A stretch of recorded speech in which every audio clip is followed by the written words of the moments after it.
विद्यालय में चोर आ कहां से रहे हैं, सबसे बड़ा जो है सवाल इस पर बनता है। और हम लोग मजबूर होकर के इस मोहल्ले में उस मोहल्ले में बच्चों को ले जाकर के पढ़ाते हैं। विद्यालय में एक महीने में दो बार जो है चोरियां हो चुकी है। विद्यालय में चोरियां हो जा रही हैं। जी अभी तक इस साल तक अभी 76 बच्चे हैं, 76 बच्चे हैं, ताकि बच्चों की पढ़ाई न बाधित हो। विद्यालय से वाईफाई पहले राउंड में और एक सिलेंडर, एक बोराकी, दूध, चावल, घड़ी इत्यादि मतलब सामान जो है पहले राउंड में 25 जनवरी की रात्रि में चोरी हुआ था। कि जो विद्यालय हमारा है नदी के किनारे मतलब अवस्थित है और ये आपको बताया कि जून माह से लेकर के सितंबर माह, कभी कभी अक्टूबर में भी बाढ़ आ जाती है और वो पूरा घिरा रहता है। उसके बाद फिर हम अपनी किसी तरह से मतलब हम लोग अपना काम चलाते हैं, ताकि 3 महीने 4 महीने की जब बच्चे की पढ़ाई बाधित होगी तो गार्जियन वो इंतजार नहीं करेगा।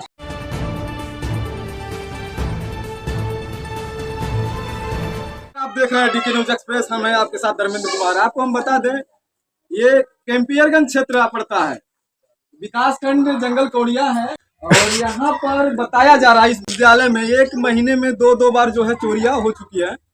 विद्यालय में चोरियां हो जा रही हैं। विद्यालय में चोर आ कहां से रहे हैं, सबसे बड़ा जो है सवाल इस पर बनता है। किसी ग्राम सभा के बच्चे इस विद्यालय में पढ़ते हैं और इस विद्यालय में चोरी हो जा रहा है, तो कहीं ना कहीं ग्राम सभा के भी लोग जिम्मेदार हैं, है ना कि सिर्फ अध्यापक। चोरियां क्यों हो रही हैं, ये सबसे बड़ी महत्वपूर्ण है, जानना विषय है। आइए हम यहाँ के अध्यापकों से चर्चा करते हैं। मैं ममता राय, सहायक अध्यापक प्राथमिक विद्यालय। जी मैम, क्या क्या चोरियां हुई है? विभागीय टेलीविजन जो संपर्क फाउंडेशन के द्वारा मिला था बच्चों को मतलब पढ़ने के लिए। विद्यालय से वाईफाई पहले राउंड में और एक सिलेंडर, एक बोराकी, दूध, चावल, घड़ी इत्यादि मतलब सामान जो है पहले राउंड में 25 जनवरी की रात्रि में चोरी हुआ था।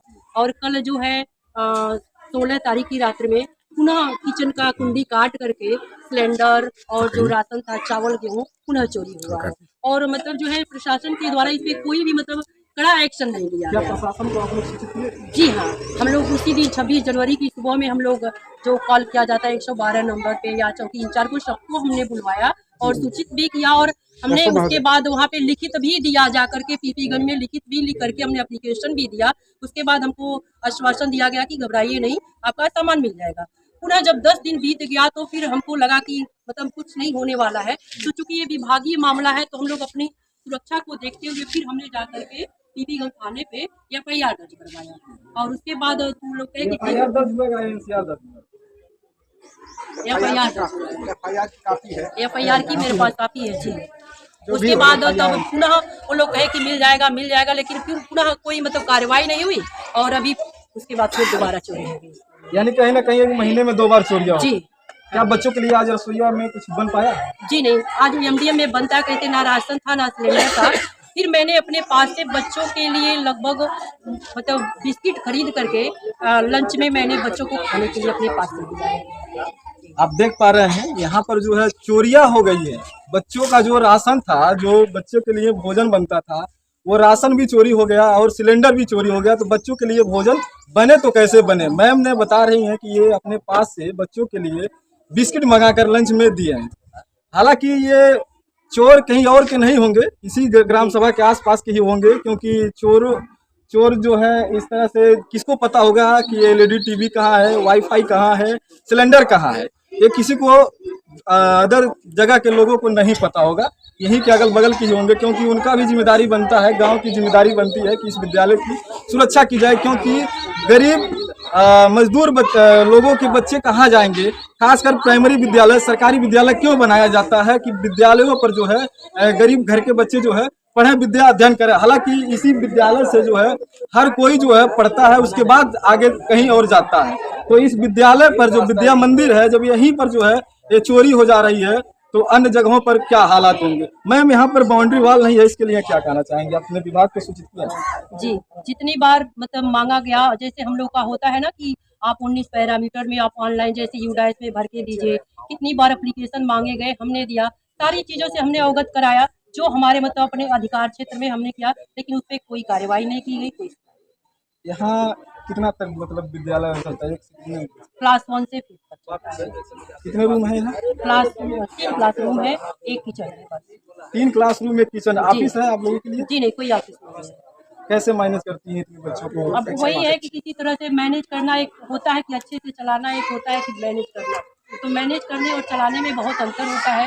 तो वही है कि घिसा-पिटा चलता, मैंने अभी आप लोग को बताया ना कि जैसे एक क्लास में एक अध्यापक पढ़ाता और उसी क्लास में 2 क्लास के बच्चे हों और 2 अध्यापक हों, उस तरह से जो सरकार जो हमसे निपुण भारत को निपुण भारत बनाने का जो मिशन है उनका, वो कहीं न कहीं अधूरा रह जाएगा और पूरा नहीं होगा। कितने अध्यापकों की नियुक्ति है यहाँ पर? जी, शिक्षा मित्र लेकर के 5 लोग हैं। जी। अध्यापकों की नियुक्ति तो सही है, लेकिन यहाँ पर क्लासरूम जो है कहीं ना कहीं अभी 2 क्लासरूम होना चाहिए, तब बच्चों को उचित शिक्षा अवेलेबल हो पाती है। लेकिन हालांकि यहाँ पर किसी तरह से समझ लीजिए शिक्षा नहीं दिया जा रहा है, माइनस किया जा रहा है, मैम बता रही है। और यहाँ पर एलईडी टीवी कि जो विद्यालय हमारा है नदी के किनारे मतलब अवस्थित है, और ये आपको बताया कि जून माह से लेकर के सितंबर माह, कभी-कभी अक्टूबर में भी बाढ़ आ जाती है और वो पूरा घिरा रहता है। और हम लोग मजबूर होकर के इस मोहल्ले में उस मोहल्ले में बच्चों को ले जाकर के पढ़ाते हैं ताकि बच्चों की पढ़ाई न बाधित हो। अगर ऐसी स्थिति है, कई बार शासन को मतलब हम लोगों ने पत्र भी लिखा कि हमारे विद्यालय का जो जमीन है बंधे के उस पार है, वहाँ पे विद्यालय का मतलब पुनः निर्माण करवाया जाए ताकि बच्चों की पढ़ाई न बाधित हो और जो हमारे बच्चे हैं वो अच्छे से पढ़ लिख सके। लेकिन कुछ कार्यवाही उस पर नहीं हुई है, तो उसके लिए हम लोग जिम्मेदार नहीं है, शासन जिम्मेदार है और ये बात हमारी शासन तक पहुँचनी चाहिए। कितने बच्चे हैं यहाँ पर, मतलब बच्चों के जो है एडमिशन? जी, अभी तक इस साल तक अभी 76 बच्चे हैं, 76 बच्चे हैं। और वही ना कहे कि जो नदी उस पार बच्चे छोटे-छोटे पूरे मजरे टोटल हैं। 76 बच्चे। जी, टोटल 76 है, छोटे-छोटे मजरे हैं। वो भी बच्चे हमारे 2 किलोमीटर दूर से पैदल आते हैं। 2 किलोमीटर से दूर से आते हैं पैदल। सरकार चाहती है कि शिक्षा की गुणवत्ता में सुधार हो, लेकिन जो उनको मतलब जो उचित सुविधाएँ देनी चाहिए, वो सरकार के द्वारा नहीं मिल पा रही है। बच्चों को वो चीज़ें मिले तो शायद और सबके में सुधार हो, शिक्षकों में सुधार हो, सरकार में सुधार हो, तो शायद बेसिक शिक्षा आप कहीं ना कहीं विद्यालय का मांग कर रहे हैं कि बंधे के उस पार मेरा जो जी। विद्यालय का जमीन है वहाँ पर पुनः जो है निर्माण किया जाए, जी। क्योंकि ये विद्यालय जो है बाढ़ से जो है ग्रसित हो जाता है। बाढ़ के समय में 3 महीने बच्चों का जो है शिक्षा बाधित होती है। जी। तो इसीलिए हम लोग बच्चों को लेकर के मान लीजिए इधर-उधर बैठते हैं, टोला वाइज अध्यापक हम लोग बना करके उस बैठते वक्त भी हैं। आप लोग शिक्षा चलाती हैं, मतलब जी बच्चों हाँ, को? हमारा एमडीएम जो है रसोइया के घर हम बनवाते हैं, बच्चों को खिलाते हैं और गांव के लोग हैं मतलब उनसे आप बात कर सकते हैं और उसके बाद फिर हम अपनी किसी तरह से मतलब हम लोग अपना काम चलाते हैं ताकि 3 महीने 4 महीने की जब बच्चे की पढ़ाई बाधित होगी तो गार्जियन वो इंतजार नहीं करेगा, बच्चे का कहीं न कहीं ले जाकर के एडमिशन करा देगा, जिससे विद्यालय प्रभावित होगा, अध्यापक प्रभावित होगा और सबसे बड़ी हमारे बच्चों की पढ़ाई। तो आप देख पा रहे हैं यहाँ पर कितना असुविधा है। और मैम बता रही हैं जब बाढ़ का समय होता है और बता रही है कि मतलब ये जो आपको ये दीवार दिख रहा है, दीवार के आधे दीवार तक जो है यहाँ पर पानी लग जाता है, लबालब पानी लग जाता है। तो बच्चे आए तो आए कैसे? उस वक्त जो है ये मैम जो है इधर उधर मतलब रसोइया के घर या और अन्य जगहों पर जो है बच्चों को बुलाकर शिक्षा अध्ययन करवाती है। यहाँ तक कि विद्यालय का जितना सामान होता है सारी चीजों को हमको नाव पे रख करके नाव पर? जी मैं हम लोग खुद आते हैं नाव पे, रसोइया की मदद से, गांव वालों की मदद से हम लोग नाव पे सामान ले जा करके रसोइया के घर, अन्य लोगों के घर उसको शिफ्ट करते हैं। उसके बाद जब फिर बाढ़ खत्म होती है तो धीरे धीरे हम स्कूल की सफाई करवाते हैं। उसके बाद बच्चों को लेकर के हम लोग स्कूल मिला। तो ये है विद्यालय की स्थिति। और विद्यालयों की स्थिति देखकर जो इसके जिम्मेदार अधिकारी हैं आखिर मौन क्यों है? ऐसे विद्यालयों के लिए वो कार्य क्यों नहीं करते हैं? क्योंकि मैम बता रही है कई बार हम लिखित भी दिए हैं और अभी तक यहाँ पर बाउंड्री वाल नहीं हो पाया है। यहीं बगल में नदी भी है और आए दिन गार्जियन क्यों अपने बच्चों के यहाँ भेजना चाहेगा?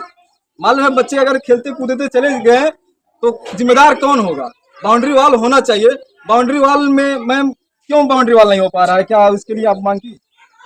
मांग तो किया गया और प्रधान जी से भी जितने भी मतलब प्रधान जी लोगों से बात हुई, या तो उनकी अपनी आर्थिक समस्या रही हो या तो उनका राजनीतिक मैटर रहा हो। देखिए मैं जो बात कहती हूँ सही बात कहती हूँ, किस वजह से नहीं बना, या तो उनके पास धन नहीं था, कहे कि धन नहीं है इसलिए नहीं हुआ। तो हमको जब सरकार मतलब मांगा जाता हमारे विभाग से सूचना तो हम सूचना दे सकते हैं, क्योंकि हम यहाँ हमारे पास हमारे हाथ में नहीं होता कि हम उसको कर पाए। हमारे बजट में वो नहीं आता है कि हम बाउंड्री वाल बनवाएं, हमारे बजट में जो होता है विद्यालय के लिए वो अपना पूरा